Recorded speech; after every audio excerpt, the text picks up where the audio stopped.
Hello friends, welcome to पढ़ लिया। आज की क्लास में हम लोग जो डिस्कशन करेंगे वो गेट के पीवाईक्यू हैं जो हमने लास्ट क्लास में कुछ डिस्कस किए थे और इसके आगे कंटिन्यूएशन में है। ठीक है, हम लोग जो प्रॉब्लम बना रहे हैं वो बना रहे हैं स्टैटिक इंडिटरमिनेसी को लेके। स्टैटिक इंडिटरमिनेसी का कंसेप्ट क्या है, बेसिक क्या है, वो सारी चीजें हम लोग लास्ट क्लास में जो है डिस्कशन कर चुके हैं। थोड़ा सा ओवरव्यू जो भी आइडिया उसके बारे में हम लोग देख चुके हैं। अब नेक्स्ट प्रॉब्लम की तरफ बढ़ते हैं। जो क्वेश्चन आपसे एग्जाम में पूछा गया वो ये है, that is the beam is supported by three links, beam is supported by three links and loaded as shown in the figure. Okay, and अब इसमें आपको जो दे रखा है वो क्या दे रखा है कि एबीसी कोई एक बीम है जो तीन लिंक के द्वारा कनेक्टेड है, this one shown in the figure. And option दे रखे हैं स्टेबल और determinate, unstable, stable and the indeterminate, unstable and determinate. तो आपको ये पता करना है कि बीम जो है वो स्टेबल है या फिर नहीं है। तो दोस्तों यहाँ पे अगर हम देखें तो इसके अंदर जो है जो बीम दे रखा है वो क्या दे रखा है, एबीसी बीम तीन लिंक से कनेक्टेड है और तीनों ही लिंक जो है वो पैरेलल हैं। तो हमने डिस्कशन क्या किया था कि अगर स्टेबिलिटी और अनस्टेबिलिटी के लिए जो कंसेप्ट क्या था कि कम से कम तीन रिएक्शन होना चाहिए और तीनों रिएक्शन जो पैरेलल नहीं होनी चाहिए। अगर पैरेलल हो जाती हैं तब उस केस में स्ट्रक्चर क्या बन जाएगा, अनस्टेबल बन जाएगा। कौन सा अनस्टेबल होगा, रिजिड बॉडी ट्रांसलेशन अनस्टेबल। तो यहां पे जो ऑप्शन होगा right answer that is the unstable और ये हो जाएगा रिजिड बॉडी अनस्टेबल होगा। ठीक है, चलिए नेक्स्ट क्वेश्चन जो आपको दे रखा है उसके अंदर एक ट्रस है। The structure Son below is, and ये स्ट्रक्चर आपको गिवन है, externally indeterminate, internally indeterminate, determinate and mechanism. अब यहाँ पे दोस्तों क्या है कि भी जो स्ट्रक्चर आपको गिवन है अगर आप उसमें देख रहे हैं तो पिन जॉइंटेड है। ये डॉट पॉइंट जो शो कर रखा है वो पिन जॉइंटेड दे रखा है। यहाँ पे इन तीनों के बारे में आपको आइडिया है कि भाई इनडिटर्मिनेट क्या होता है, एक्सटर्नली और इंटरनली क्या होता है, डिटर्मिनेट क्या होता है। एक चौथा ऑप्शन जो गिवन है वो दे रखा है मैकेनिज्म। चौथा ऑप्शन क्या दे रखा है, मैकेनिज्म। ये मैकेनिज्म का फंडा क्या है वो थोड़ा सा देख लेते हैं ताकि मैं जब चारों ऑप्शन को अगर मैं देखूं तो मेरे दिमाग में क्रिस्टल क्लियर रहे कि भाई क्या क्या होगा। तो दोस्तों अगर मैं मैकेनिज्म की बात करता हूं तो मैकेनिज्म क्या होता है इसका आइडिया हम देख लेते हैं। यहां पे अगर हम देखें मैकेनिज्म को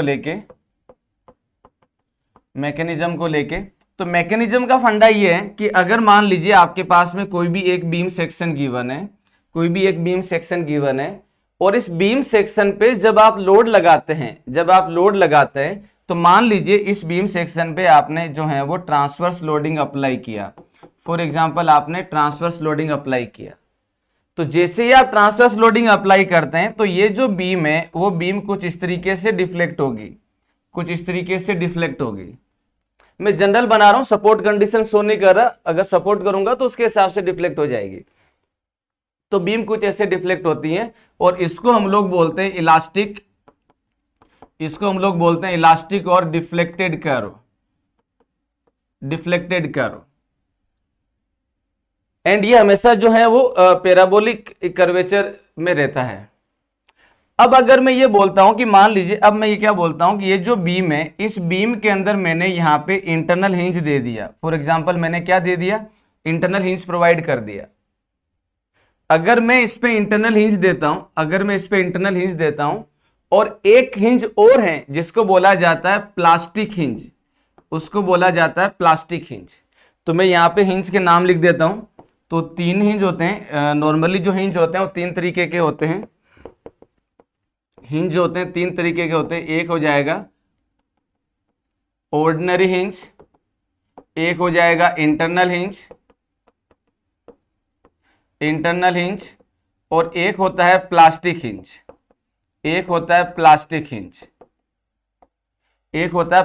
हिंज। तो इसके अंदर इन तीनों का मतलब क्या है, इन तीनों का मतलब यह है कि ऑर्डिनरी हिंज जो होता है वो एक्सटर्नल होता है, ये जो होता है एक्सटर्नल होता है। जैसे एग्जांपल ये आपके पास में कोई भी एक बीम दे रखा है, this is called ordinary hinge, OH से रिप्रेजेंट कर सकते हैं इसको, ये एक्सटर्नल होता है। यानी कि सपोर्ट जो है हिंज उसी को हम लोग ऑर्डिनरी हिंज बोलते हैं। और ऑर्डिनरी हिंज के ऊपर हम ये जानते हैं कि भाई यहाँ पे जो है बेंडिंग मोमेंट क्या रहता है, 0 रहता है। क्लियर है, ये ऑलरेडी हम लोग क्लास में देख चुके हैं। दूसरा जब मैं बात करता हूं दोस्तों, दूसरा मैं जब बात करता हूं तो ये होता है इंटरनल हिंज, नाम में दे रखा है ये इंटरनल होगा। और ये जो है यहां पे दिया जाता है कुछ ऐसे IH, इंटरनल हिंज। और हम ये भी जानते हैं दोस्तों कि भी इंटरनल हिंज पे भी जो है बेंडिंग मोमेंट क्या रहता है, इंटरनल हिंज पे भी बेंडिंग मोमेंट जो है वो 0 रहता है। क्लियर है। अब पहले इन दोनों में डिफरेंसेस देख लें। तो इन दोनों के अंदर अगर मैं देखता हूं, इन दोनों में देखता हूं, तो मान लीजिए मैंने यहां पे भी हिंज लगाया और मैं इसका डिफ्लेक्टेड शेप बनाता हूं बीम का, तो बीम का जो डिफ्लेक्टेड शेप बनेगा वो बनेगा कुछ ऐसे, this is the deflected shape और इलास्टिक कर्व। लेकिन जैसे मैं इंटरनल हिंज दे देता हूं, जैसे मैं इंटरनल हिंज दे देता हूं, तब उस केस में ये जो बॉडी है कुछ इस तरीके से डिफ्लेक्ट करेगी, इस तरीके से डिफ्लेक्ट करेगी। ये कर्व्ड में नहीं होगा, ये स्ट्रेट रहेगा। यस और नो। तो ये कहलाता है, ये वाला जो कहलाया जाएगा वो कहलाया जाएगा rigid body rotation, rigid body rotation unstable, rigid body rotation unstable. Internal hinge और ऑर्डिनरी हिंज दोनों पे बेंडिंग मोमेंट क्या रहता है, 0 रहता है। एक दूसरा जो नाम है वो हो जाएगा that is called plastic hinge, that is called plastic hinge. Plastic hinge दोस्तों ये जो है ये प्लास्टिक एनालिसिस यानी कि अल्टीमेट लोड थ्योरी के करस्पॉन्डिंग दिया जाता है, जो आगे आप स्टील स्ट्रक्चर में देखेंगे। डिजाइन ऑफ स्टील स्ट्रक्चर आपका सब्जेक्ट है जिसमें एक टॉपिक आता है प्लास्टिक एनालिसिस, और ये एक मेथड का नाम भी है। तो प्लास्टिक एनालिसिस में जब आप देखेंगे तो किसी भी स्ट्रक्चर को अनस्टेबल बनाने के लिए, या कोई भी स्ट्रक्चर अनस्टेबल जब बनता है, या किसी भी स्ट्रक्चर में जब आप मोमेंट लगाते हैं, जो है लोड लगाते हैं, तो लोड लगाने से मोमेंट इंक्रीज होता है। तो इंक्रीज होता है तो अगर मोमेंट का वैल्यू MP यानी कि प्लास्टिक मोमेंट पहुंचता है, तब उस केस में वहां पे एक इमेजिनरी हिंज अज्यूम किया जाता है, और वो इमेजिनरी हिंज कहलाता है प्लास्टिक हिंज। तो प्लास्टिक हिंज डेवलप कब होता है, प्लास्टिक हिंज डेवलप कब होगा, ये डेवलप होता है, ये डेवलप होता है व्हेन, ये डेवलप होगा कब होगा, develop when bending moment reach the value of MP। जब प्लास्टिक मोमेंट यानी कि प्लास्टिक मोमेंट तक वैल्यू पहुंचता है, तब उस केस में ये डेवलप होता है। यानी कि प्लास्टिक हिंज पे मोमेंट का वैल्यू 0 नहीं होता है, और जैसे प्लास्टिक हिंज बनता है तो स्ट्रक्चर क्या बन जाएगा, अनस्टेबल बन जाएगा। और अनस्टेबल बनने का मतलब है उसके अंदर डिफ्लेक्टेड शेप कुछ इस तरीके से माना जाता है, इलास्टिकली, यानी कि ये वाला कर्व नहीं होगा। और इसी कंडीशन को जब स्ट्रक्चर जो है as a whole rigid body rotation करता है, for example this is the one, और यहाँ पे हमने प्लास्टिक हिंज माना, this is the plastic hinge. तो जैसे प्लास्टिक हिंज मानता हूं मैं यहाँ पे, तो ये बॉडी क्या करेगी, कुछ इस तरीके से रोटेट करेगी, इस तरीके से रोटेट करेगी। तो यहाँ पे क्या हो जाएगा, दिस इज द, ये हो जाएगा प्लास्टिक हिंज, और यहाँ पे मोमेंट का वैल्यू होगा MP, राइट। यहाँ पे जो मोमेंट का वैल्यू हो जाएगा वो क्या होगा, this is the moment MP होगा। और ये जो बना है इसको बोला जाता है प्लास्टिक हिंज। और यहाँ पे बॉडी जो होती है वो क्या होती है, अनस्टेबल होती है।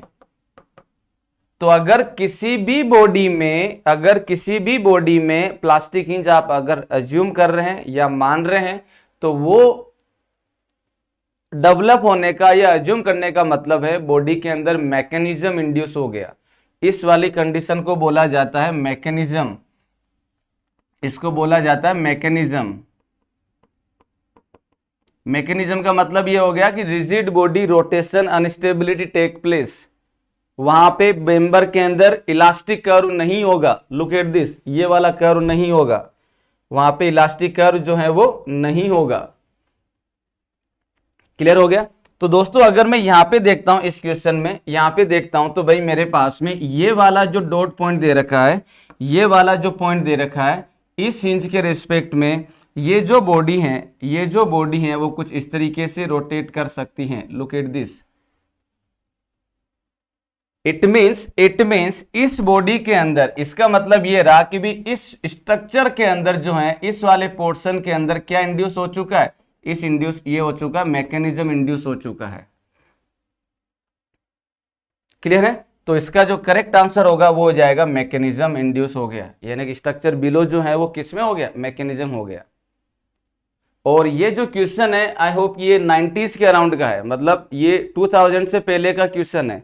उस टाइम के क्वेश्चन बहुत ही कंसेप्चुअल और बहुत ही डीप क्वेश्चन पूछे जाते थे, यानी कि वहां पे आप सिंपल फॉर्मुलेशन को लेके या सिंपल चीजों को लेके आंसर नहीं दे सकते थे जो भी नॉर्मल आ रहे हैं। But this is a very good question, means आपको ध्यान से हर चीज को सोचना होगा, समझना होगा। So the final answer of this one is the mechanism induce होना।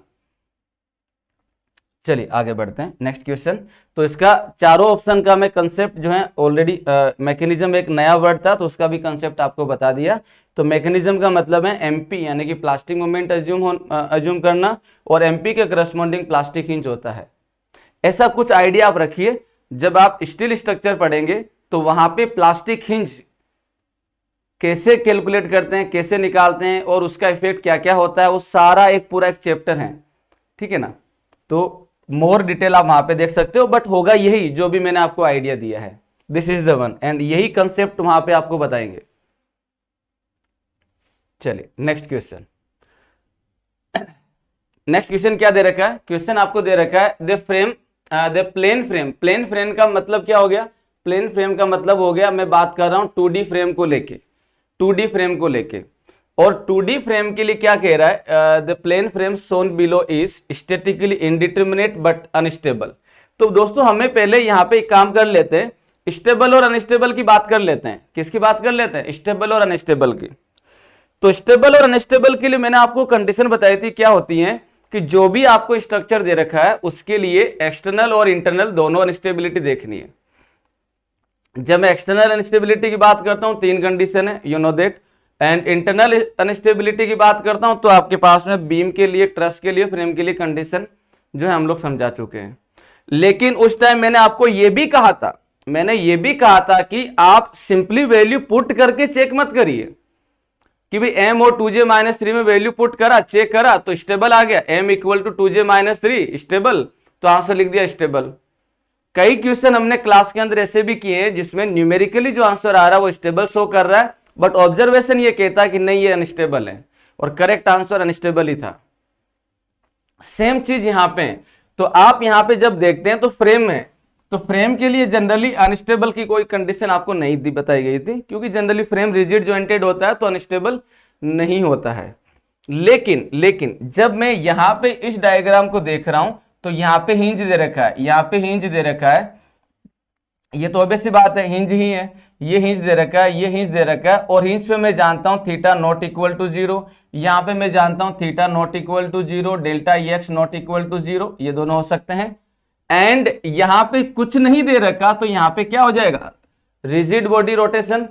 यहां पे क्या हो जाएगा, यहां पे जो है हम लोग लिख सकते हैं moment also not equal to 0, theta also not equal to 0, यहां पे हो जाएगा मोमेंट इज इक्वल टू 0, यहां पे हो जाएगा मोमेंट इज इक्वल टू 0।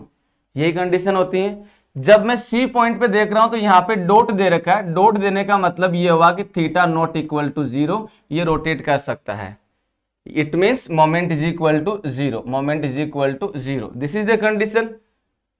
अब अगर मैं इस डायग्राम को देख रहा हूं दोस्तों, तो जैसे मान लो इस फ्रेम पे मैं हॉरिजॉन्टल लोड लगाता हूं, या मैं इस वाले सीडी पोर्शन पे जब मैं हॉरिजॉन्टल लोड लगाता हूं, मान लीजिए मैंने यहां पे लगाया, तो क्या होगा, ये वाला जो बॉडी है, ये वाला बॉडी आराम से ऐसे मूव कर सकता है, ये वाला बॉडी जो है आराम से ऐसे क्या कर सकता है, ये वाला जो बॉडी है,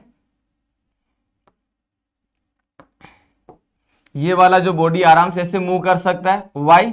ऐसा क्यों पॉसिबल है, ऐसा इसलिए पॉसिबल है क्योंकि ये वाला सपोर्ट हॉरिजॉन्टल डिस्प्लेसमेंट को अलाउ कर रहा है, एंड ये वाला जॉइंट जो है रोटेशन को अलाउ कर रहा है, यहां पे रोटेशन हो रहा है, अलाउ कर रहे हैं, तो ये जो है फ्रेम ऑटोमेटिकली क्या बन जाएगी, अनस्टेबल बन जाएगी। तो यहां पे अगर हम बात करेंगे तो ये हो जाएगा आपके पास में, दैट इज ये हो जाएगा अनस्टेबल। तो करेक्ट आंसर जो इसका होगा वो क्या हो जाएगा, अनस्टेबल हो जाएगा। Clear? So the right answer is the unstable, this one. तो ये ऑब्जर्वेशन से हैं, तो ध्यान से देखना प्रॉब्लम आपको किस तरीके से पूछा गया और क्या क्या उसके अंदर आपको कैलकुलेट करना है। चलिए, so next question is this. तो इस क्वेश्चन में आपको क्या गिवन है? ए प्लेनर ट्रस। प्लेनर ट्रस का मतलब है सेम चीज यहाँ पे, प्लेनर ट्रस का मतलब है हम लोग बात कर रहे हैं 2D ट्रस को लेके। Structure is shown in the figure, structure को देख लेते हैं। तो ध्यान से देखो, जो जो चीजें आपको गिवन है उसके ऊपर फोकस करो। क्या क्या है? यहाँ पे हिंज दे रखा है, यहाँ पे हिंज दे रखा है, यहाँ पे हिंज है, यहाँ पे हिंज है, यहाँ पे हिंज है, यहाँ पे है, और यहाँ पे देख रहे हो तो एक डॉट्स पॉइंट शो कर रहा, तो ये भी हिंज है, ये भी हिंज है। अगर ये दोनों डॉट पॉइंट नहीं होते, अगर ये ओनली इस तरीके से शो होता, तब हम लोग यहाँ पे जो है हिंज नहीं मानते। जब नहीं मानते तो ये और ये एक एक मेंबर काउंट होते, लेकिन जैसे ही मैंने इस पे हिंज मान लिया तो मेरे पास में ये मेंबर, ये मेंबर, ये मेंबर और ये मेंबर, चारों अलग अलग मेंबर होंगे। ठीक है? तो लुक द डायग्राम प्रॉपरली। तो आपको क्या करना है? आपको जो है वो यहां पे इस तरीके से कंसीडर करना है। चलो आगे बढ़ते हैं, क्या कह रहा है? Tower shown in the figure. चलो, consider the following statement about the external and internal determinacies of the truss. तो सबसे पहले हम लोग क्या कर लेते हैं? एक्सटर्नल इनडिटर्मिनेसी निकाल लेते हैं। सबसे पहले हम लोग एक्सटर्नल इनडिटर्मिनेसी कैलकुलेट कर लेते हैं। चलिए जी, तो सबसे पहले DSE, सबसे पहले हम लोग क्या कैलकुलेट कर लेते हैं? That is the DSE। तो व्हाट इज द DSE? चाहे ट्रस हो, चाहे फ्रेम हो, चाहे बीम हो, हम लोग क्या कंसेप्ट लेंगे? RE minus R। Now tell me, RE का वैल्यू कितना होगा? यहाँ पे आपको दे रखा है। अब इस वाले सपोर्ट को ध्यान से देखो, ये रोलर नहीं दिया है, यहाँ पे भी रोलर नहीं दिया है। तो जब दोस्तों रोलर नहीं दिया है तो हमारे पास क्या पॉइंट हो जाएगा? यहाँ पे एक रिएक्शन, यहाँ पे दूसरा रिएक्शन, यहाँ पे एक रिएक्शन, यहाँ पे दूसरा रिएक्शन। क्लियर? तो ये हो जाएगा आपके पास, दैट इज कितना हो गया? 1 2 3 एंड 4। तो what is the value of RE? RE का वैल्यू हो गया 4 माइनस 3। तो DSE बिकम 1। चलो, तो DSE बिकम 1। तो यहाँ पे एक्सटर्नल इनडिटर्मिनेसी हमारे पास कितनी आ गई? 1 आ गई। तो चलो अब यहीं पे रुक के ऑप्शन जरा देख लेते हैं। एक्सटर्नली डिटर्मिनेट नहीं जी, गलत है, P गलत है। चलो P गलत है, देख लो कौन कौन सा होगा। P फॉल्स, ठीक है, P फॉल्स, ठीक है, P फॉल्स, ठीक है, P ट्रू, यानी कि D ऑप्शन कैंसिल आउट हो गया। Q क्या दे रखा है? एक्सटर्नली स्टैटिक इनडिटर्मिनेसी बाय 1, बिल्कुल सही है, यानी कि Q राइट आंसर। तो Q किस किस में सही है? तो अब मुझे इन तीनों में देखना। तो ये बोल रहा है Q गलत, तो ये भी बाहर निकल गया बच्चे, ये दोनों, यानी कि A और B के अंदर आंसर होगा। नेक्स्ट क्या कह रहा है? नेक्स्ट हो जाएगा that is R, externally static indeterminate by 2। जब static indeterminacy, external static indeterminacy 1 आ गई, तो ये R वाला तो वैसे ही गलत हो गया, तो R वाला गलत, यानी कि यहां तक ये दोनों सेम चल रहे हैं, तो ये ठीक है। आगे बात कर लेते हैं इंटरनल इनडिटर्मिनेसी को लेके। तो DSI की बात कर लो, कैलकुलेट कर लो पहले। तो DSI जो दिया जाता है 2D ट्रस के लिए, वो दिया जाएगा M माइनस 2J माइनस 3 के द्वारा, M माइनस 2J माइनस 3 के द्वारा दिया जाएगा। Now tell me what is the number of M here? Count करो, नंबर ऑफ मेंबर कितने हैं यहाँ पे? तो जब आप काउंट करोगे तो 1 2 3 4 5 6 7 8 9 10 11 12 13 14 15। तो M का वैल्यू हो गया आपके पास, that is 15। What is the J here? Number of the joint, number of joint कितने हो जाएंगे? 1 2 3 4 5 6 7 8। तो नंबर ऑफ जॉइंट हो गए 8, राइट? तो पुट द वैल्यू। तो जब आप वैल्यू पुट करेंगे तो DSI हो जाएगा आपके पास 15 माइनस 2 इंटू 8 माइनस 3। तो ये हो गया आपके पास, व्हाट इज दिस? तो DSI हो जाएगा 16 माइनस 3 13, 15 माइनस 13 यानी कि 2। तो DSI हो जाएगा आपके पास, दैट इज 2। तो DSI हो जाएगा दैट इज 2।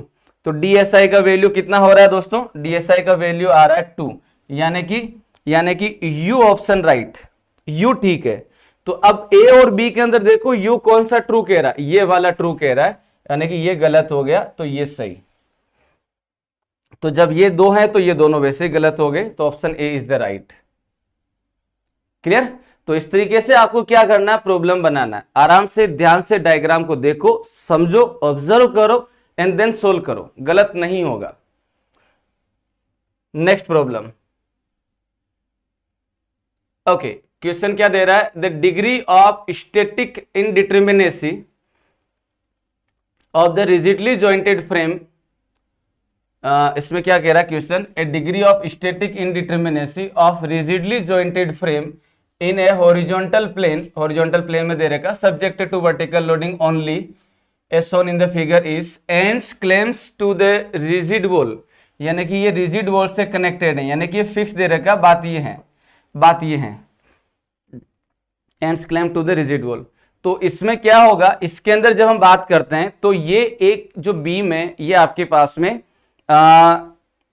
एक फिक्स बीम की तरह ट्रीट हो रही है। ये किसकी तरह ट्रीट हो रही है, फिक्स बीम की तरह ट्रीट हो रही है।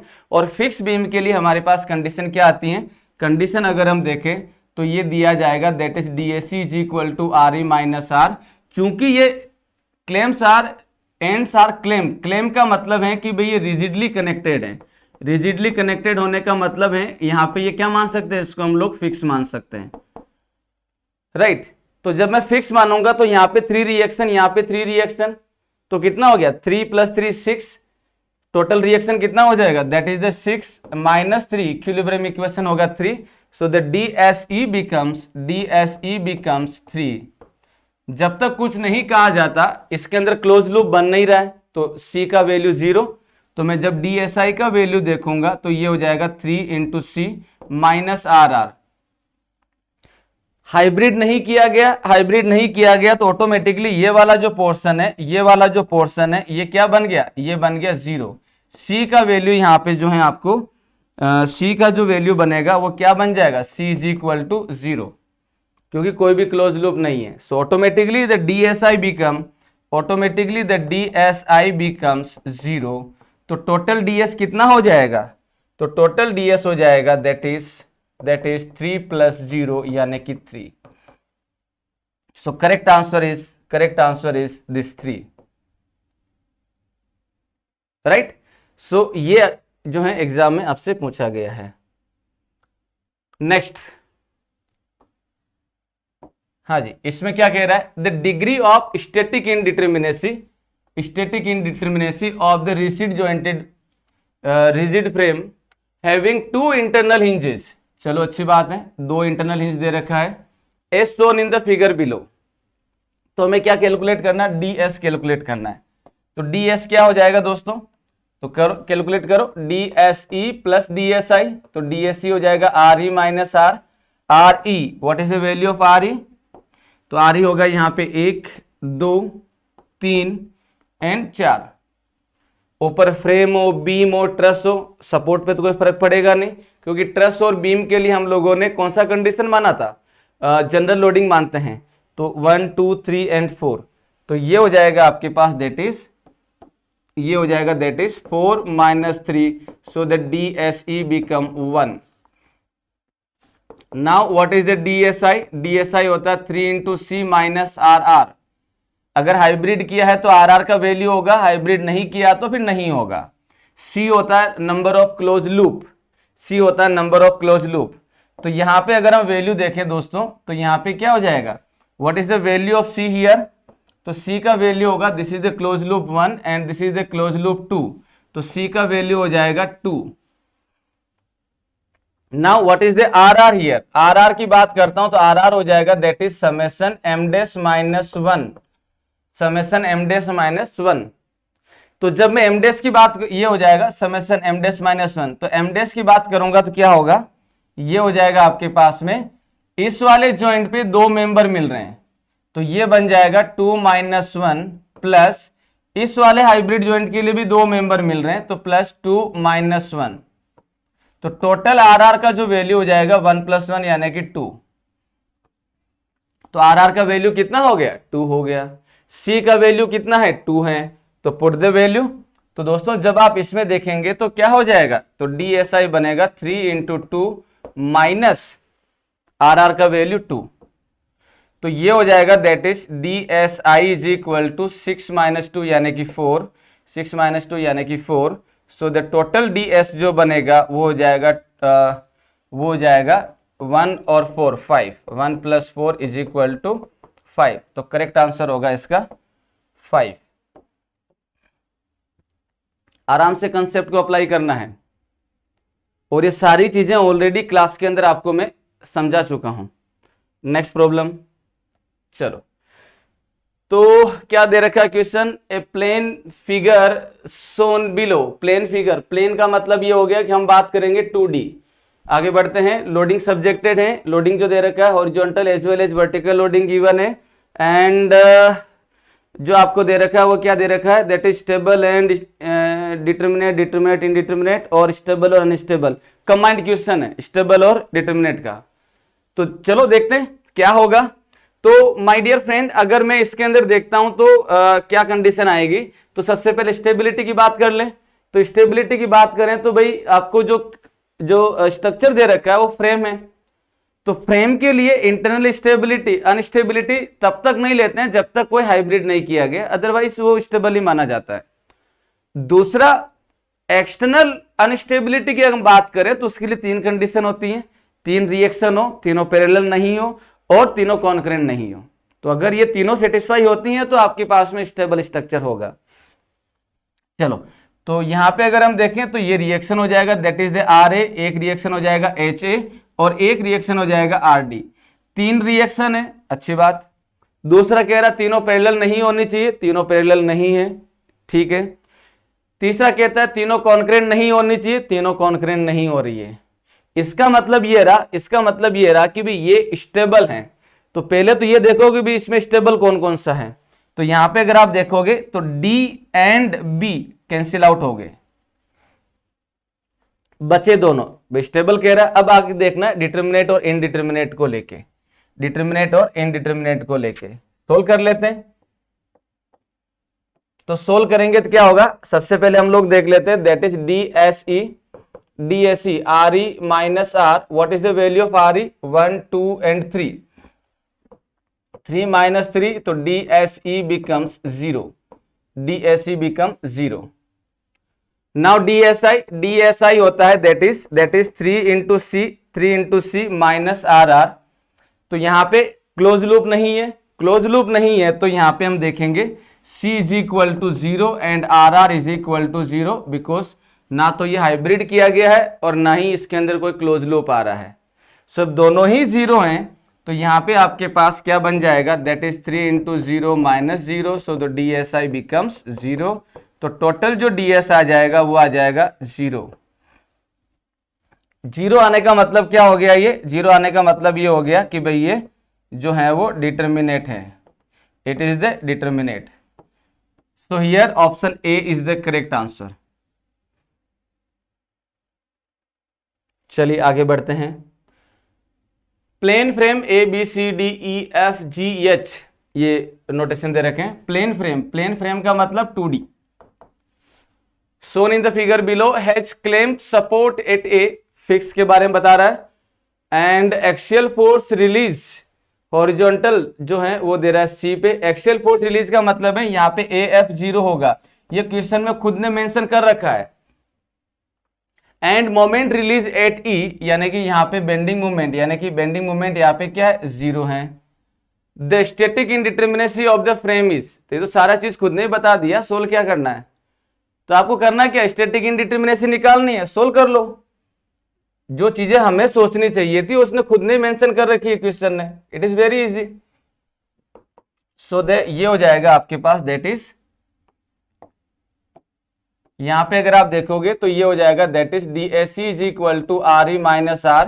RE का वैल्यू देखो क्या होगा, यहाँ पे एक रिएक्शन, ये दूसरा रिएक्शन, तीसरा रिएक्शन, यहाँ पे देखोगे तो 2 रिएक्शन, यहाँ पे आ जाएगा 1 रिएक्शन। तो what is the number of reaction, 1 2 3 4 5 and 6। तो RE का जो वैल्यू होगा that is the 6 - 3, so the DSE become 3, DSE become 3। Clear. Now अब हम कैलकुलेट कर लेते हैं, that is the DSI. DSI क्या होता है? 3 into C minus R R, 3 into C minus R R. Close loop कितने हैं जी यहाँ पे? क्लोज लूप अगर हम देखें तो यहाँ पे भी सी नहीं है, यहाँ पे भी सी नहीं है, तो क्लोज लूप यहाँ पे है 0, no close loop. What is the value of R R? तो आर आर के लिए मुझे, अगर ये क्वेश्चन में मेंशन नहीं होता, ये क्वेश्चन में यानी कि अगर ये यहां से सीधा ये यहां तक लिख के यहां से शुरू कर देता, ये वाला स्टेटमेंट अगर हटा देता, ये मान लीजिए स्टेटमेंट अगर हटा देता, तब मुझे इन दोनों के बारे में खुद से सोचना पड़ता। मैंने जो लाइन कट कर रखी है, अगर ये ऑप्शन से हटा दे, क्वेश्चन से हटा देते, तो मुझे ये सोचना पड़ता कि भाई यहां पे कौन सा जीरो होता है, यहां पे कौन सा जीरो होता है। बट फॉर्चुनेटली क्वेश्चन ने खुद ने मेंशन कर दिया कि भाई यहां पे आपको एक्सेल फोर्स जीरो लेना है, यहां पे मोमेंट जीरो लेना है, यानी कि यहां पे एक रिएक्शन रिलीज हो रही है, यहां पे एक रिएक्शन रिलीज हो रही है। So what is the number of R R? R R का वैल्यू हो जाएगा 2। क्वेश्चन ने खुद ने बता रखा है। तो यहां पे जब वैल्यू पुट करेंगे, यहां पे जब वैल्यू पुट करेंगे तो ये हो जाएगा 3 into 0 minus 2, so the D S I become minus का 2, राइट। तो यहां पे अगर हम देखेंगे टोटल डीएस, तो टोटल डीएस जो हो जाएगा वो हो जाएगा दैट इज 3 माइनस 2, 3 माइनस 2, तो डीएस बनेगा 1, डीएस बनेगा 1, तो डीएस का वैल्यू हो जाएगा 1। ठीक है, चलिए नेक्स्ट प्रॉब्लम की तरफ बढ़ते हैं। तो नेक्स्ट प्रॉब्लम में अगर हम देखें तो क्वेश्चन क्या कह रहा है? क्वेश्चन ये कह रहा है कि प्लेन स्ट्रक्चर, प्लेन स्ट्रक्चर का मतलब हम बात कर रहे हैं 2D स्ट्रक्चर को लेके, सोन बिलो इज। ऑप्शन में देखें तो स्टेबल, स्टेबल, अनस्टेबल वगैरह वही चीज है। तो पहले स्टेबिलिटी चेक कर लेते हैं। स्टेबिलिटी चेक करते हैं तो यहाँ पे क्या होगा? 3, वही कंडीशन, कम से कम 3 रिएक्शन होना चाहिए, तीनों पैरेलल नहीं होना चाहिए, और ना ही तीनों जो है वो कॉन्करेंट होना चाहिए। सो पहले रिएक्शन शो कर लो, 1 2 3, यहां पे हो जाएगा 1, यहां पे हो जाएगा 2, और यहां पे हो जाएगा 1। तो रिएक्शन 3 से ज्यादा है, अच्छी बात है। क्या सारे की सारी रिएक्शन पैरेलल है? बिल्कुल नहीं है। तो रिजिड बॉडी ट्रांसलेशन अनस्टेबिलिटी तो नहीं होगी। क्या यहां पे जो है वो कॉन्करेंट हो रहा है? नहीं हो रहा है, तो ये बन गया स्टेबल, ये बन गया स्टेबल। तो यहां से ऑप्शन देखेंगे तो सी और डी दोनों कैंसिल आउट हो जाएंगे क्योंकि अनस्टेबल दे रहा है। अब दोस्तों मैं क्या कर रहा हूं, मैं इस क्वेश्चन में हल्का सा चेंज कर रहा हूं, ध्यान से जो है देखिएगा, ध्यान से देखिएगा मैं इसमें क्या चेंज कर रहा हूं। चेंज ये कर रहा हूं दोस्तों कि मैंने यहां पे रोलर लगा दिया होता, फॉर एग्जांपल मैंने यहां पे क्या कर दिया, रोलर लगा दिया होता, तब उस केस में क्या होता? तब उस केस में ये जो हॉरिजॉन्टल पोर्शन है ये आराम से इधर मूव करने लग जाता, तब ये अनस्टेबल बन जाता। समझ रहे हो? तो क्वेश्चन में कुछ भी चेंज करके आपसे पूछा जा सकता है। चलिए जी, तो यहां पे चूंकि ऐसा नहीं दिया गया तो हम इसके बारे में भी नहीं सोच रहे हैं। अब चेक कर लेते हैं डिटर्मिनेट और इनडिटर्मिनेट को लेके। चलिए, तो डिटर्मिनेट और इनडिटर्मिनेट को चेक करो क्या होगा।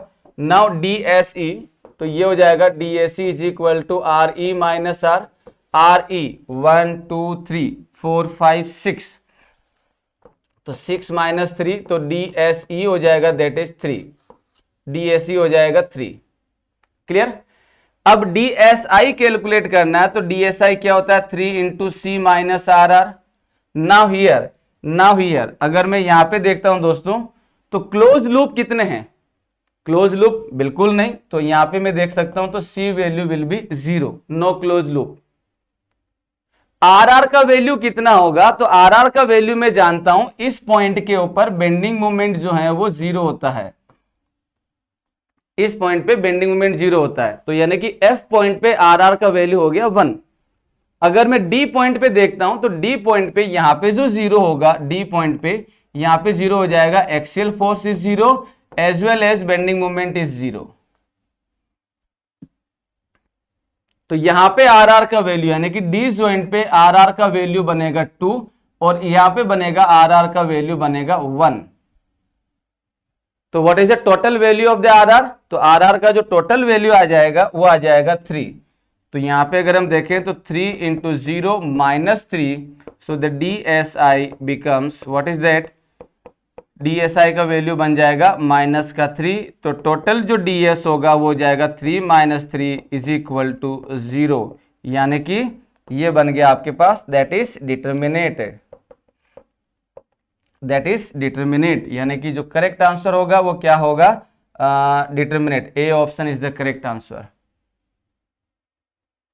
लास्ट क्वेश्चन में और इस क्वेश्चन में अंतर क्या है, लास्ट क्वेश्चन में जो आपको दे रखा था क्लियरली मेंशन कर दिया था यहाँ पे क्या जीरो है, यहाँ पे क्या जीरो है, बट इस क्वेश्चन में कुछ नहीं पूछा, कुछ मेंशन नहीं किया, ओनली बोल दिया कि भी फिगर है इसका चेक करके बताओ। तो ये आपको खुद से सोचना रहता है। चलिए नेक्स्ट प्रॉब्लम की तरफ बढ़ते हैं। ओके, तो दोस्तों यहाँ पे आपको क्वेश्चन क्या दे रखा है, द स्टैटिक इनडिटर्मिनेसी कैलकुलेट करना है। Static indeterminacy for the structure shown below, structure आपको गिवन है उसके लिए स्टैटिक इनडिटर्मिनेसी जो है वो कैलकुलेट करना है। ओके, तो करो। तो सबसे पहले DSI, सबसे पहले हम लोग कैलकुलेट कर लेते हैं, दैट इज DSE, DSE हो जाएगा RE minus R। Now RE minus R what is the reaction, तो यहाँ पे रिएक्शन देखेंगे तो ये हो जाएगा दैट इज रिएक्शन 1 2 एंड 3, यहाँ पे रिएक्शन देखेंगे 1 2 एंड 3, तो what is the total value of the reaction, it is the 6, तो 6 माइनस 3, तो the DSE becomes 3। Now DSI क्या होता है, 3 into C minus RR। Now here what is the value of the C here, तो यहाँ पे अगर हम देखें तो C का वैल्यू हो गया 1, क्लोज लूप दिख रहा है आपको, दैट इज द 1, तो C का वैल्यू हो गया 1। Now what is the value of the RR, अगर मैं RR का वैल्यू देखता हूं तो RR कैसे कैलकुलेट होगा वो देख लेते हैं। तो मैं RR जो दिया जाएगा वो दिया जाएगा that is summation m dash minus 1। अगर मैं D ज्वाइंट की बात करता हूं दोस्तों, तो D ज्वाइंट पे कितने मेंबर मिल रहे हैं, 2 मेंबर मिल रहे हैं, तो ये हो जाएगा दोस्तों यहाँ पे क्या हो जाएगा, ये हो जाएगा that is summation 2 minus 1 plus, अगर मैं ये हो गया आपके पास D ज्वाइंट पे 8D joint.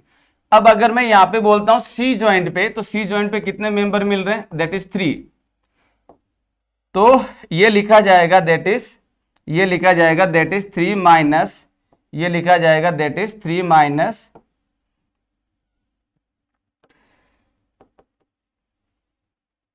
Minus 1, so this value will B this one. तो RR का जो वैल्यू हो जाएगा यहाँ पे, RR का जो वैल्यू हो जाएगा वो हो जाएगा 3 माइनस 1 2 प्लस 1 यानी कि 3, तो ये हो जाएगा दोस्तों दैट इज द 3। तो what is the value of the RR, RR का वैल्यू हो गया 3। तो DSI का जो वैल्यू देखोगे तो DSI का वैल्यू क्या होगा, तो DSI हो जाएगा आपके पास that is the 3 into 1, C का वैल्यू 1 था, 3 into 1 minus 3, so the DSI becomes 0। तो टोटल DS कितना हो गया, तो टोटल DS हो जाएगा दोस्तों दैट इज 3 प्लस 0 यानी कि DS हो गया आपके पास में 3। तो ये 3 डिग्री से जो है वो इनडिटर्मिनेट होगा और स्टेबल है। तो यहाँ पे करेक्ट आंसर क्या हो जाएगा, करेक्ट आंसर हो जाएगा यहाँ पे दैट इज द D, ठीक है। कोई डाउट इसमें किसी को, ओके। नाउ नेक्स्ट प्रॉब्लम, तो इस क्वेश्चन को ध्यान से देखिए और ये बताइए कि इसके अंदर जो है वो कौन सा स्टैटिक इनडिटर्मिनेसी कितना होगा। Look the question and then try to solve. तो यहां पे आपको देख के बताना है कि static indeterminacy of the structure कितना होगा जब आपके पास में ये दे रखा है। ओके, सोल्व करते हैं। तो सोल्व करते हैं तो सबसे पहले मुझे जब DS निकालना है तो DS क्या हो जाएगा, DS हो जाएगा that is DSE plus DSI, तो ये हो जाएगा that is DSE plus DSI। तो DSE हो जाएगा आपके पास, DSE होगा RE minus R। Now what is the value of RE, RE देखते हैं तो यहाँ पे होगा reaction 1, reaction 2, reaction 3, this is the 1, this is the 1 and here it is, and here it is, दो रिएक्शन होगा यहाँ पे। गाइडेड रोलर है ये, तो ये कौन सा रोलर है, ये गाइडेड रोलर है, गाइडेड रोलर है ये। ऐसा क्वेश्चन मैं क्लास में करवा चुका हूं। तो यहां पे अगर हम देखें तो what is the number of the reaction, तो नंबर ऑफ रिएक्शन काउंट करो, नंबर ऑफ रिएक्शन हो जाएगा 1 2 3 4 5 6 7 8, तो ये हो जाएगा 8 minus 3, so the DSE becomes 5, DSE become 5। Now what is the DSI, DSI हो जाएगा that is 3 into C minus RR, 3 into C minus RR। तो यहां पे अगर हम देखें तो what is the value of the C here, तो ये हो जाएगा C का वैल्यू 1 एंड C का वैल्यू 2, दो क्लोज लूप बन रहे हैं यहां, और यहां कोई क्लोज लूप नहीं बन रहा। तो यहां पे C का वैल्यू कितना हो गया 2, तो ये हो जाएगा आपके पास दैट इज, तो ये हो जाएगा that is 3 into 2, 3 into 2 minus RR।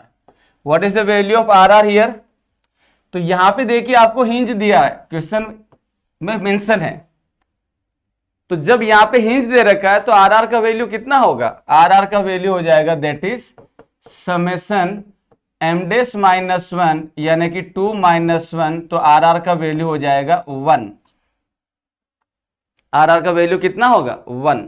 तो यहां पे आप वैल्यू पुट करोगे तो this value will B 1, this value will B 1, तो DSI हो जाएगा आपके पास में 6 माइनस 1 यानी कि 5, सो टोटल DS हो जाएगा 5 प्लस 5 यानी कि DS हो जाएगा 10, तो DS कितना हो जाएगा 10, तो correct answer is, correct answer हो जाएगा 10। ठीक है, and then next problem, this is the one. Next problem क्या दे रखा है, static indeterminacy of the structure shown below. कोई स्ट्रक्चर दे रखा है, उसके लिए स्टैटिक इनडिटरमिनेसी निकालना है। ओके, देखते हैं।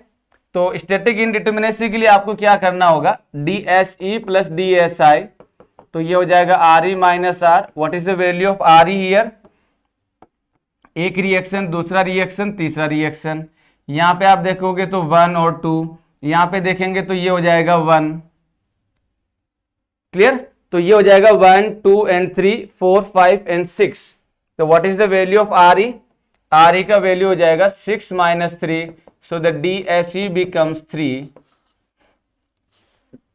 DSE become 3। Now what is the DSI, DSI हो जाएगा that is 3 into C। What is the C here, तो C यहां पे देखोगे तो close loop 1 and close loop 2, तो C का वैल्यू कितना हो गया यहां पे 2, राइट। तो यहां पे अगर हम वैल्यू पुट करेंगे तो वैल्यू हो जाएगा कुछ ऐसे, तो ये हो जाएगा 3 इंटू 2 यानी कि DSI becomes 6। तो what is the total DS, total DS हो जाएगा आपके पास में 6 प्लस 3 यानी कि 9। Correct answer is this. ठीक है, तो कुछ भी अगर क्वेश्चन दे रखा है तो उस क्वेश्चन को, जो भी तुम्हें डायग्राम दे रखा है उसको ध्यान से ऑब्जर्व करो एंड देन सोल्व करने की कोशिश करो, बड़े आसानी से बन जाएगा। कंसेप्ट को ध्यान में रखो कि क्या है ये। ठीक है, नेक्स्ट प्रॉब्लम पे जाते हैं। चलिए, तो गेट के अंदर स्टैटिक इनडिटरमिनेसी को लेके जो आपसे क्वेश्चन पूछे गए वो इतने ही हैं।